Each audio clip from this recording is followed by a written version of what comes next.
Caros alunos, meu nome é Cristina, sou professora do DAI, professora de Economia, mas hoje nós estamos aqui para a gente discutir um pouco sobre a questão da gestão da regulação. E vocês devem estar pensando, o que a gestão da regulação tem a ver com economia? Na verdade, hoje a regulação econômica é uma das disciplinas mais necessárias, talvez mais reconhecidas, está sendo introduzida nos vários cursos, né? Não só de economia, mas também de administração e administração pública. Então, veja bem, a apostila, o material que vocês dispõem, nós temos duas unidades importantes. Se vocês forem olhar, a primeira unidade, ela é bem maior, ela discute mais, ela apresenta, detalha mais do que a segunda unidade. Então, na primeira unidade, nós vamos discutir sobre a questão do Estado, da sociedade e a necessidade de uma regulação. Já na segunda unidade, vai falar do marco regulatório brasileiro, que na verdade vai se confundir com outras disciplinas que vocês já estudaram dentro do curso. Então, vocês vão perceber que nós vamos dar uma ênfase maior à primeira parte, que seria falar da necessidade da regulação na economia. Vamos lá. Se a gente for fazer um breve histórico, eu sou uma rápida retrospectiva com vocês, o processo de formação do Estado e do governo é um tema diretamente ligado à intervenção e atividade regulatória. E existem muitos aspectos, né? Aí vem discutindo sobre o papel do Estado, o papel do governo, o que é lei, o que nós chamamos de lei, como que define a situação, e a apostila define para vocês muito claro, e vocês também já viram em outros momentos. Então, o que nós vamos dar mais ênfase aqui, vamos relembrar um pouco também sobre a questão do Estado mínimo e do marxismo, onde os neoliberais, né, eles acreditavam que o aumento do tamanho do Estado viria acompanhado de aumento de desvios de conduta do próprio Estado. Então, veja bem, de abuso de toda a ordem de corrupção. Então, a maioria daqueles que defendem o Estado mínimo é preocupados com essa questão do aumento da corrupção, por exemplo, que hoje nós estamos vendo, que são questões características bem particulares de Estados grandes, né? É uma ideologia, claro, da própria classe dominante que se utiliza para dar uma aparência também de legitimação dessa situação, né? E aí nós vamos colocar um pouco sobre isso. Voltando à questão do Estado republicano, democrático de direito, é claro que o poder vem do povo e é uma clara delimitação da coisa pública. O que é público, o que não é, qual é o espaço da ação governamental, da coisa particular, o que é o domínio exclusivo de pessoas físicas, o direito, tudo isso nós passamos a reconhecer, a ser identificado a partir do momento que nós tivemos um Estado republicano, né, de domínio de direito privado. Institucionalmente, a separar essas duas esferas, aí está o princípio da legalidade, que para nós talvez seja o maior princípio constitucional, como vocês já viram. Então, dizemos em razão desse princípio, e aí fica claro para todos nós aqui, que é baseado nesse princípio, que o gestor público ele não possui vontade própria, delimitada que está a sua ação, a definição legal da questão. Bom, então, via de regra, o interesse coletivo sempre tem supremacia sobre o individual. E é nesse ponto que nós estamos querendo tentar justificar a regulação da economia. É claro que as leis são muitas vezes incompletas, difusas e nem sempre é tão fácil delimitar efetivamente o que é interesse da população, o que é interesse das empresas, o que é interesse dos agentes públicos, e fica difícil essa discussão. Bom, diante dessa situação, é claro, de toda essa incompletude, talvez, da lei que nós podemos colocar, o risco de abuso do poder, o risco do uso do poder com finalidade de atender interesses próprios, todas essas questões que a pessoa está utilizando no uso do poder, ela acaba misturando com o que é individual, com o que é privado. Isso resulta em um debate que envolve aceitação, que nível, né? Que poder tem o Estado de intervir na economia? Qual o nível de intervenção do Estado numa sociedade? Bom, com todas essas discussões que vocês já viram, que nós tratamos, o material trata, o material de vocês, qualquer que seja, a intervenção implica restrição. E por isso há tamanho debate. E ninguém quer, né, sofrer uma restrição. E você imagina implementar uma restrição sobre uma empresa, sobre um agente público. Então, intervenção implica restrição à liberdade, que é um dos valores mais caros ao homem. Por isso há tanta discussão. Mas o que nós vamos querer colocar para vocês aqui hoje, que não se trata mais de questionar nenhuma das economias, nem aquelas extremamente capitalistas, aquelas que acreditam né, totalmente neoliberais, que não deva haver uma intervenção na economia. Todas elas acreditam. Agora, a questão que nós vamos discutir é o seguinte: em que nível e que tipo de intervenção será feita, né? Deve ser feita essa intervenção. Bom, primeiro, por que precisamos de intervir? Nós levantamos esses aspectos do Estado, né, das diferenças. Agora, são muitos fatores que contribuem para o afastamento daquelas condições iniciais, daqueles que acreditam que não deveria intervenção, que seria de um mercado perfeito. Nós vimos isso na disciplina de economia. O mercado, por si só, ele poderia ser perfeito se não houvesse aquelas falhas ou desvios que divergem do que é o modelo ideal de economia, de sociedade. Então, diante desses desvios, hoje, ninguém, né, são vários fatores que mostram que nós vamos apresentar. Devido a esses desvios, a intervenção se torna necessária. Bom, antes de nós falarmos dessas questões da intervenção, eu quero apresentar para vocês uma simples lembrança, rapidamente, das estruturas do tipo de mercado que nós temos. Vocês se lembram que nós tínhamos o extremo da perfeição e o extremo da imperfeição. O extremo da perfeição seria um mercado competitivo. E o extremo da imperfeição, nós tínhamos o quê? Um mercado imperfeito, que seria o monopólio, ou um monopsônio. O monopólio, quando nós temos um só fornecedor, o monopsônio, quando nós temos um só comprador. Quando nós temos dois ou mais, nós teríamos o quê? O que a gente chama de oligopólio. Poucos fornecedores, oligopsônio, poucos compradores. Essa é uma estrutura que a gente acredita que ela se distancia do que é o modelo ideal de mercado. São mercados com características muito próprias, onde há um controle dos agentes sobre os consumidores. Imagina só um supermercado numa cidade, quer dizer, a gente sabe quais são as consequências, ele pode ditar preço, ele pode ditar quantidades, ele pode ditar a qualidade dos produtos que ele apresenta para o consumidor, né? E se for também um só comprador numa determinada região, imagina vocês um único laticínios na região, comprando os produtos, por exemplo, o leite de todos os produtores da região. Então, são essas características dessa estrutura de mercado que distancia de um mercado ideal que poderia nos gerar problema. Então, com isso, instala-se as ineficiências no setor econômico com prejuízos à sociedade. Bom, existem muitas outras práticas, não só estruturas de mercado, que nós chamamos poder de mercado, que levam essas falhas, esses desvios do mercado ideal, né? Então, são vários outros e nós podemos citar algumas questões.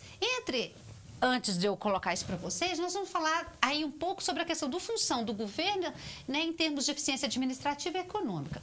São várias as classificações sobre o papel do Estado, né? Então, lembrando que o Estado ele tem três funções básicas: a distributiva, né, que está ligada à doutrina do bem-estar, o ideal de Pareto, onde a eficiência na economia, quando a situação de alguém melhora sem prejuízo do outro. Essa é a definição de Pareto.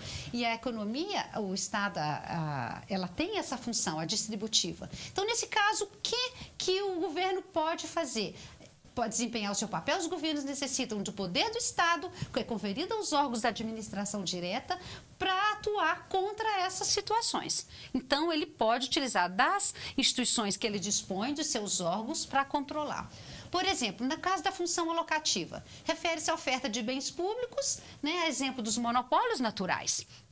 Então, o monopólio natural, lembrando, é uma outra falha de mercado, é uma situação na qual, se você tiver mais uma outra empresa, por exemplo, para fornecer determinado serviço, vamos considerar uma linha de ônibus na cidade, ou uma outra empresa de energia elétrica, de água, o que vai gerar ineficiência? Porque os preços vão subir dados os custos, porque depende de economia de escala, a capacidade instalada tem que ser maior, vocês devem se lembrar bem. Então, neste caso também, para desempenhar o seu papel, o governo lança mão de suas empresas. Quando, no caso, há uma empresa, ele pode colocar uma outra empresa para concorrer.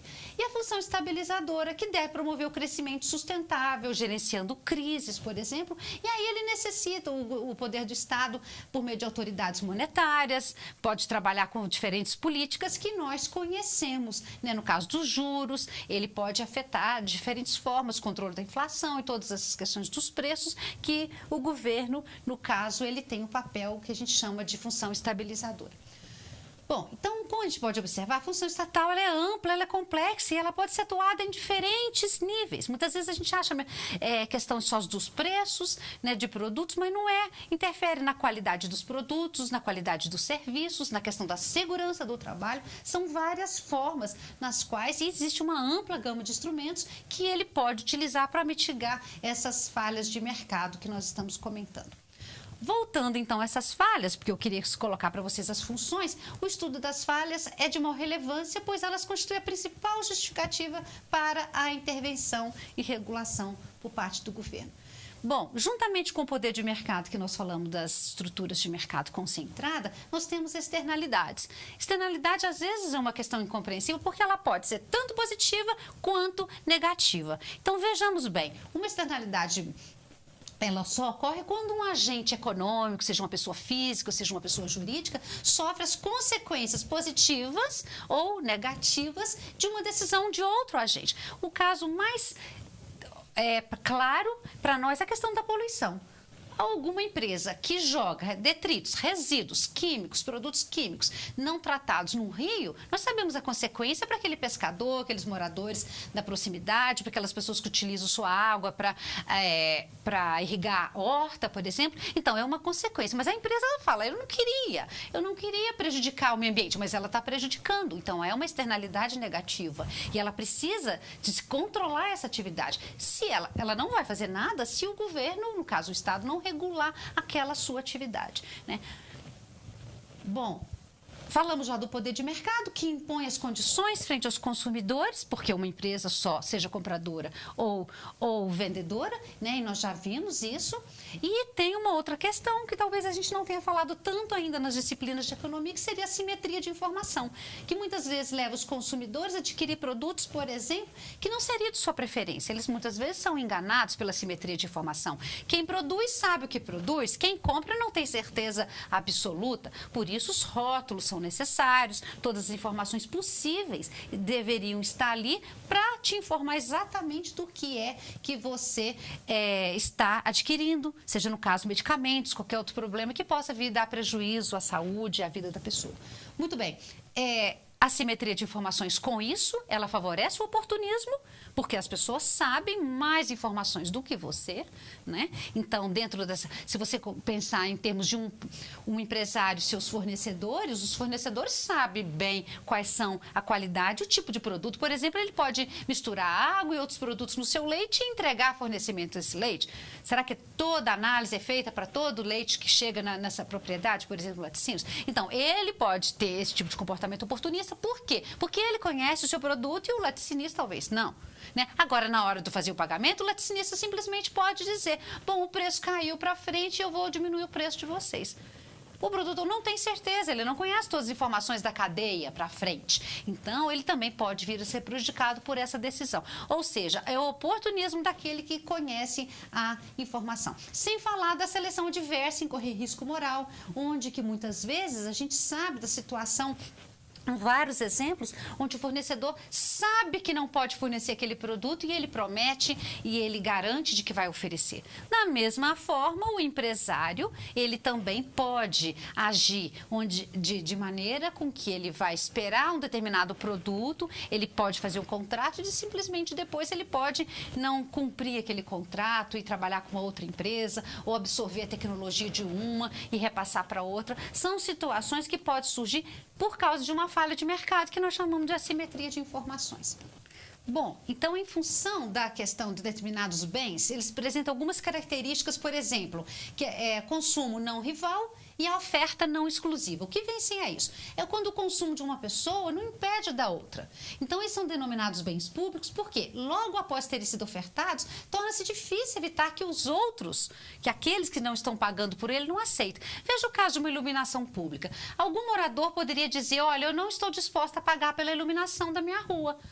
Mas a empresa já disponibilizou, e ela não disponibiliza para uma pessoa, ela disponibiliza para todas as pessoas. Então, imagina um empresário falar isso e você fala, não, eu não quero, então eu não preciso de colocar o poste em frente da minha casa. Então, muitas vezes, nesse caso, a oferta é insuficiente, nenhum empresário vai querer que isso aconteça, ele fornecer para uma pessoa e receber pelo serviço de uma pessoa. Então, essa situação, muitas vezes, leva a consequências que quem oferece esse tipo de produtos e serviços, basicamente, é o Estado, dado diante dessas condições. Por exemplo, semáforos. Eu vou construir uma praça, construir só para um determinado grupo? Não, a praça é pública, várias pessoas vão utilizar desses produtos.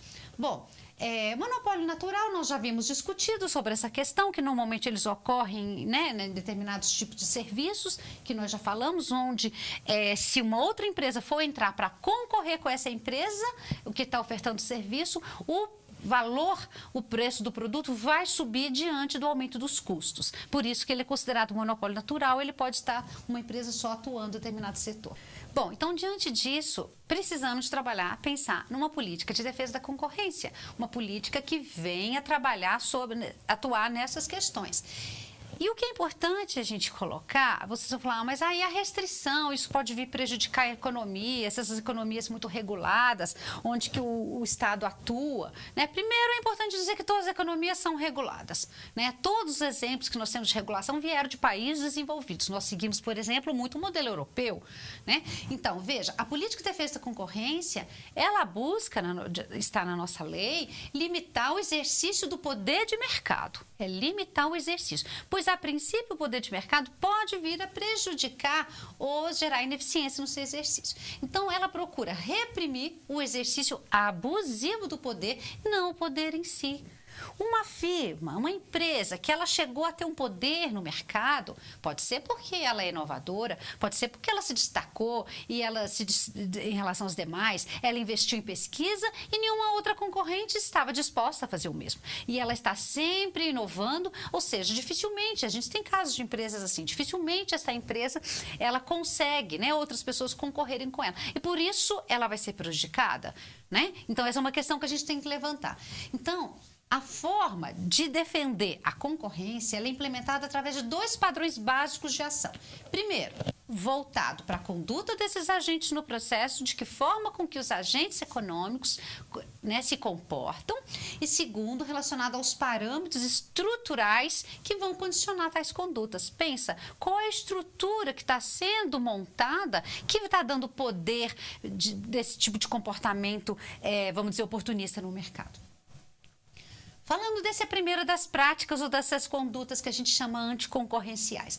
Veja, podem ser horizontais, condutas horizontais, que a gente vai classificar, fica mais fácil de compreender, ou condutas verticais. Essas horizontais são aquelas que reduzem a concorrência entre empresas de um mesmo mercado. Veja, elas consistem em acordos entre concorrentes ou em concorrência predatória entre eles. Então, nós citamos aqui alguns exemplos e tem outros mais. Preços predatórios. O que seriam os preços predatórios? São empresas que vão combinar, abaixar o valor dos seus produtos, o preço dos seus produtos, para quê? Diante da concorrência de entrada de novas empresas. Ou seja, a partir do momento que vocês vão falar assim, mas ele vai baixar preço, ele também vai ter prejuízo? Sim, só que ele já está no mercado há mais tempo, ele já está consolidado. Aqueles novos entrantes, diante de preços baixos, não vão conseguir suportar e vão fechar as suas empresas e aquele grupo que está ali, um ou mais, poderão voltar ao preço abusivo de antes. Isso é denominado preço predatório. Muitas vezes confunde dumping. Dumping é quando um termo em inglês, onde os custos, os preços estão abaixo de custo de produção do que é produzido naquele país de origem. Cartéis é muito comum, são quando as empresas se formam para quê? Para exatamente delimitar preços. É muito comum, nós temos vários casos agora na justiça atual, né, onde as empresas se reúnem para estabelecer preços. Principalmente tentando burlar o setor público, né? É muito comum onde elas colocam um preço mínimo, que é muito superior ao que deveria ser, para que elas possam concorrer. E é uma concorrência, vamos dizer assim, entre elas ali, desleal, né? Porque, assim, combinada. Hoje você ganha, amanhã você ganha e todos acabam ganhando, sempre com distorções aí do que deveria realmente ser. Outros acordos entre empresas também são fáceis, são muitas outras formas que elas podem. Prestem atenção que essas empresas muitas vezes são concorrentes. Elas concorrem entre si em mesmos setores diferentes, e mesmo assim elas ainda se reúnem quando a intenção delas é limitar a entrada de outras empresas ou no caso, ter ganhos super acima do normal, né? E acordo de associações de profissionais, por exemplo, os médicos, outros profissionais, eles podem combinar preços de consulta, preços de exames, preços de consultoria, preços de várias outras formas. Essa é uma maneira. As condutas verticais, nós falamos horizontais, são aquelas que ocorrem no âmbito das relações entre empresas e seus fornecedores, na cadeia. Quando a gente fala vertical, está para trás ou para frente na cadeia. Horizontal, no mesmo nível da produção. Então, neste caso, são restrições praticadas. Veja, alguém pode fixar o preço de revenda e determinar qual preço o produto dele deve ser revendido. E, às vezes, não dando a liberdade para aquele que vai vender, porque a empresa, ela força. Muitas vezes vocês podem olhar em produtos, preço sugerido, né? Mas muitas vezes esses preços são praticados porque eles são fixados já anteriormente. Restrição territorial e da base de clientes. Às vezes determinados produtos só podem ser vendidos em determinadas regiões e outras não. Acordos de exclusividade. É muito comum você entrar em determinado restaurante ou determinado loja onde você verifica que vende uns produtos e não são vendidos outros. Por quê? Porque a empresa aceitou fazer um acordo de exclusividade com aquela que estava fornecendo o produto, né? E às vezes a gente acha isso tudo muito normal, mas isso é uma prática abusiva, uma prática anticoncorrencial. Quantas vezes você entra num determinado supermercado e você quer comprar um determinado tipo de produto de uma marca e ele não está lá? Por que não está? Por que ele não foi vendido? Porque há uma exigência das outras marcas que dominam, que aqui outros produtos outras marcas não devam entrar ali na concorrência, né? Venda casada, você quer comprar um produto, não quer levar outro, muitas vezes você é obrigado, são os combos, né? Então você é obrigada se você quer adquirir um produto, acabar adquirindo outros que não era de seu interesse. Discriminação de preços. Discriminação de preços ocorre quando você sabe que você está pagando mais do que um outro consumidor que está pagando menos. Então, a legislação, ela deixa claro de que forma, por exemplo, que esses preços podem ser discriminados. Se você vai ao cinema como estudante, você paga meia. Se você é adulto, você só trabalha e você não estuda mais, você vai pagar uma inteira. Isso está claro. Agora, o que não pode é o consumidor, por exemplo, ser discriminado pelo seu comportamento, pela sua renda, por determinado outro tipo de motivo. Bom, falamos da conduta, né? Que é uma prática anticoncorrencial. Agora nós vamos falar em relação ao caráter estrutural. A lei, ela busca evitar o surgimento de estruturas concentradas, né? Aquelas que aumentam a probabilidade de exercício abusivo do poder. Como? Controlando um controle preventivo sobre os atos de concentração, fusões, aquisições, formação de grupos e etc. Por quê? Porque ele acredita que a partir do momento que uma empresa vai deter um grande poder, ela pode vir, ela pode. Ele não quer dizer que ela não possa, né? Tanto é que muitas vezes, quando esses atos de fusão e aquisição, eles são permitidos, uma série de restrições é imposta àquela empresa. Ela tem que diminuir determinados tipos de outros produtos, a quantidade. Então, algumas questões são colocadas. Se vocês entrarem na página, por exemplo, do CAD, nós vamos ver quando ele permitiu a fusão da Sadia e da Perdigão, uma série de restrições foram impostas. Inclusive, está vencendo agora o período dessas restrições, né? Então, é importante a gente acompanhar. Muitas vezes é liberado, e nós vamos ver por que é liberado esses processos, mesmo sendo atos de concentração, né? Mas com restrições. Isso também pode ser feito, esse surgimento da estrutura, tanto de natureza horizontal quanto vertical. Bom, o controle desses atos tem a finalidade, como nós falamos, de concentrar. Tanto, quando eu falo horizontal, é quando é no mesmo nível, você está expandindo e comprando todas as firmas daquele mesmo nível de processamento, de atuação, daquele nível do estágio que você produz. E de níveis vertical, quando você, por exemplo, estabelece fazer parceria com todos os fornecedores de determinada região ou todos os clientes também. Então, por isso que a gente distingue essa questão.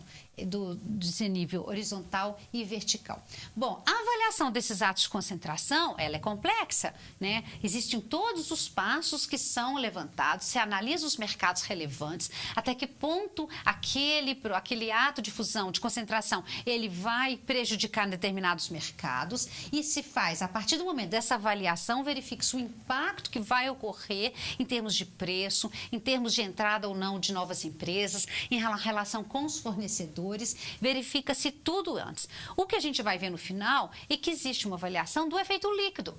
Se o efeito positivo de determinada fusão, determinada compra de empresa, aquisição, for maior que os efeitos negativos, então permite-se, com uma série de restrições, que é o que nós mais temos visto recentemente.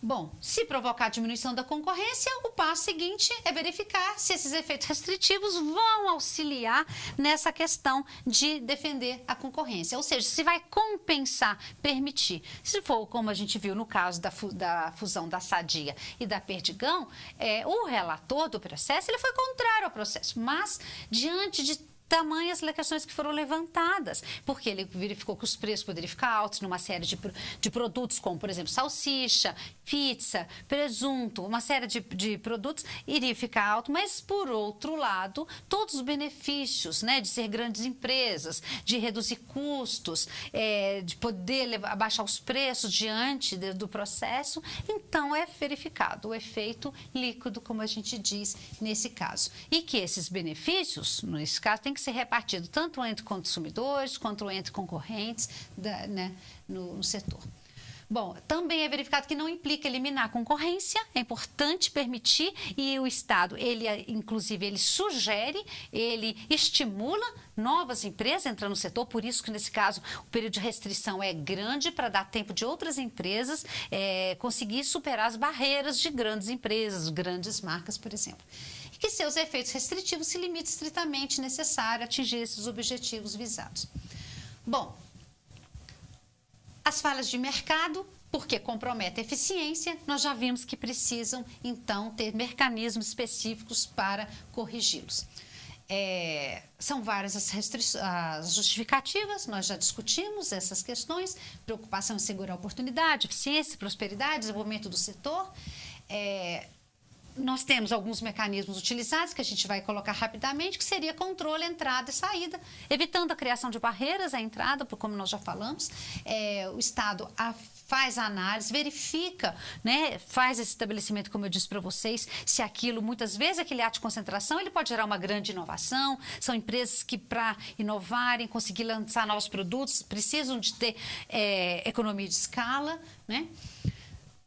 Existem outras questões como, além dessa criação da questão das barreiras, definição tarifária, que nós vamos colocar, que é utilizado, no caso, para regular o comportamento dessas empresas. É um mecanismo isolado ou combinado, é muito utilizado no Brasil, existem várias modalidades, né, para corrigir essas falhas. Então, dentre essas modalidades aqui, as mais frequentes que nós utilizamos são utilizadas em outros países, e aí nós vamos ver cada um se aplica a determinado setor, seria a regulação por taxa de retorno, por preço teto, por desdobramento de tarifa e por fixação de preço de pico. Vamos colocar, por exemplo, a regulação, todo esse material ele está na apostila, eu vou só citar alguns exemplos porque eles são muito parecidos.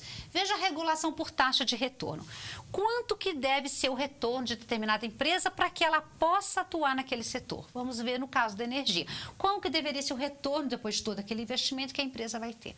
Então, acredita-se que essa prática ela é interessante porque o prestador de serviço, ele está interessado no retorno e nem por isso ele vai diminuir, por exemplo, seus custos, né? Porque ele já sabe que ele tem uma taxa de retorno. É interessante, mas é difícil, muitas vezes, você estabelecer qual é devidamente esse retorno baseado em outras questões. É bastante complexo. Outra forma seria por preço teto. Limita-se o preço que deve ser oferecido.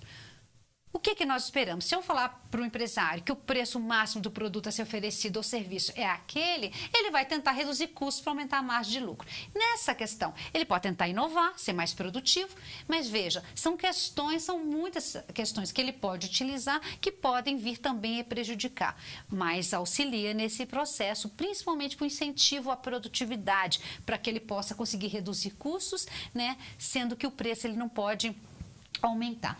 Desdobramentos de tarifa é interessante, porque desdobramento muitas vezes acontece. Nós pagamos, desdobra a tarifa, preço mínimo, fixo e um preço variável, um valor variável baseado no consumo. Então, todo mundo paga uma conta mínima, por exemplo, de água e o acima daquele mínimo, depende do quanto você consome, você paga outra tarifa. E assim serve para vários outros produtos que nós vamos falar. Fixação de preço de pico também é muito parecido, né, com a questão de você colocar determinados preços em determinados períodos. Bom, são muitos os mecanismos regulatórios, né? Por exemplo, a questão do leilão, que muitas vezes é uma modalidade de licitação que é interessante, que nós utilizamos muito no Brasil, que é uma forma de onde uma empresa concessionária é escolhida para prestar o serviço, né? Então, é utilizado muitas vezes, acaba se comportando como uma empresa, um monopolista, e para fazer esse leilão, divulga-se, espera-se, né, para fazer a escolha, divulga-se quantas empresas, aquelas interessadas, e aí sim dá o direito ao concessionário, que é atribuído diante de um contrato, determinado prazo, que é fixado, né, e ao término do qual o governo ele pode ou não fazer novo leilão ou estimular aquela empresa a participar do processo. É importante a gente colocar aqui, porque muitas vezes a gente esquece que essa também é uma prática, né, de regulação. Quem são as autoridades que atuam na regulação pelo Estado? Nós temos as autoridades que a gente chama antitrust, né? Os órgãos atualmente encarregados da aplicação dessa lei é o CAD, Conselho Administrativo de Defesa Econômica. Ela tem o poder de cessar uma prática anticompetitiva nos atos de concentração, por exemplo, e determinadas condutas também, né? Se a prática acarreta danos, se a eles também, ela pode aplicar multas, né? E tudo isso, mas veja, é vinculado também ao sistema judiciário.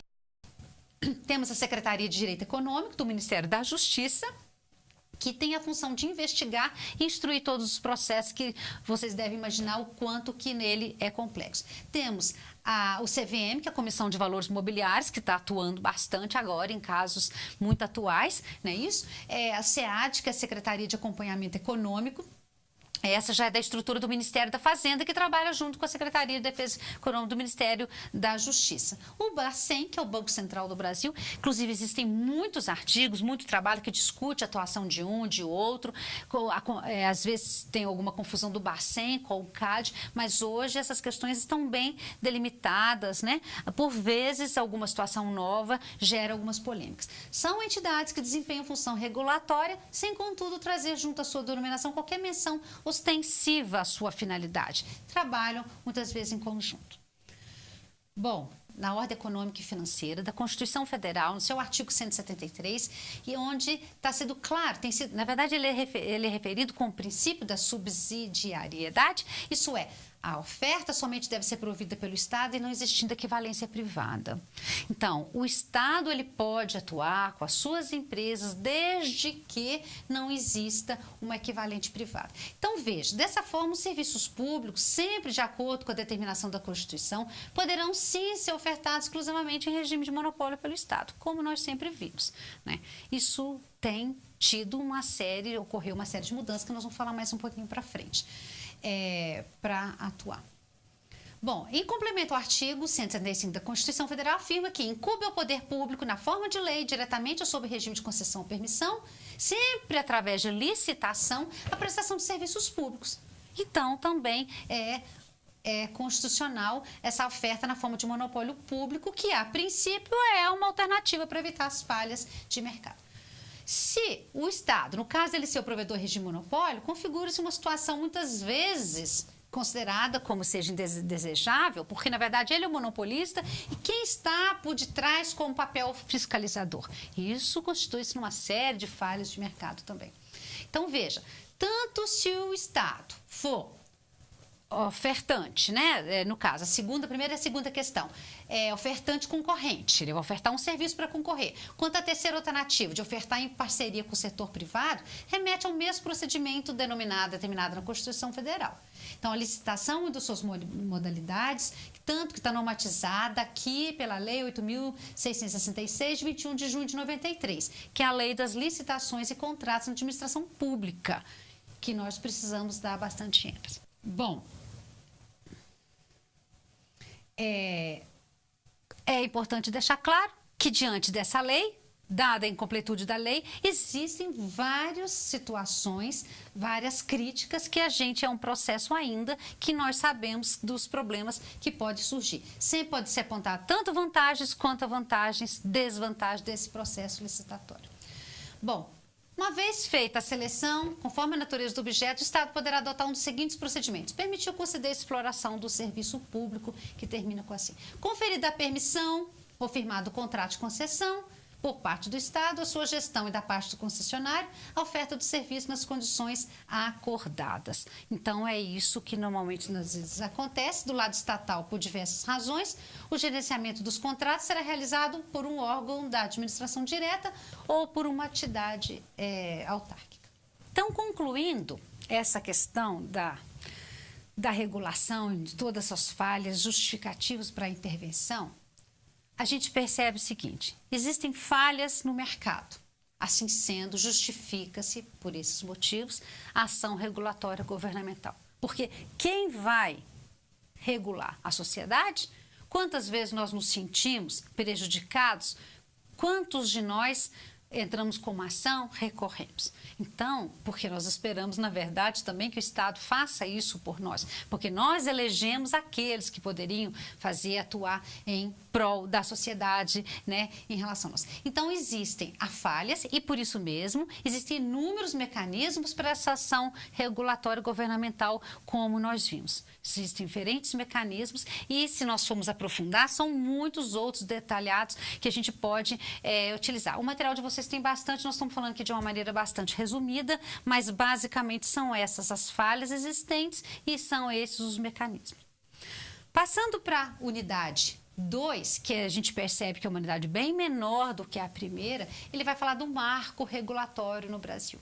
O que vai falar nessa unidade? Nós vamos discutir a associação do resgate da regulação como parte de um projeto de reforma do Estado brasileiro. E aí nós vamos identificar os elementos que distinguem tanto as autarquias especiais e a configuração adotada no Brasil para as agências reguladoras que, de certa forma, são muito recentes no Brasil.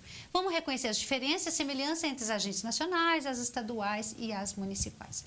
Cumpre ressaltar que a reforma do Estado é um projeto muito mais amplo, né, que contempla uma série de mudanças estruturais na previdência pública, nas relações e direitos do trabalho, no marco tributário e até nas normas e procedimentos para você abrir e encerrar atividades. Ou seja, nós não vamos somente relatar as questões, o marco não é somente a questão da regulação em si do que nós estávamos tratando.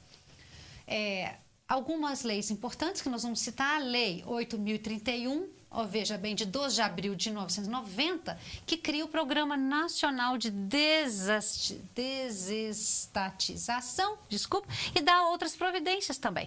Em 1990, já em 1997, ele altera alguns procedimentos relativos ao Programa Nacional de Desestatização, né, que revoga a lei acima que nós citamos e toma outras providências. Verifica-se, se nós formos olhar lá, tem tudo claro no material, que o primeiro artigo da lei de 97 é idêntico ao de 90, enquanto nos chama atenção, que nos interessa nesse momento, enquanto que o segundo deixa claro, sobretudo na redação dos incisos 3 e 4, que especifica os serviços públicos, são objeto de concessão, de permissão, de autorização. Quais são? As instituições financeiras, a existência de um ponto de inflexão aí, muitas vezes, que denota alguns rumos nesse curso do processo. É importante deixar isso claro. Então, mas que eu quero me referir ao primeiro artigo, que ele vai reordenar, tanto na lei de 90 quanto de 97, reordenar a posição estratégica do Estado na economia. Como? Transferindo à iniciativa privada atividades indevidamente exploradas pelo setor público. O que seriam, muitas vezes, no nosso caso, as privatizações que ocorreram desde aquela época.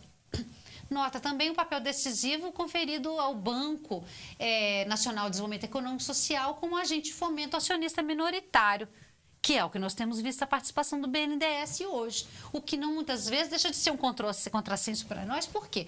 Assim como os recursos são públicos que criaram infraestrutura nacional, quando financia sua transferência para o setor privado. As empresas públicas foram transferidas para o setor privado. Então, nesse contexto de concessão do Estado ao setor privado, que surgem as atuais agências reguladoras brasileiras, exatamente nesse momento. Que são essas agências reguladoras?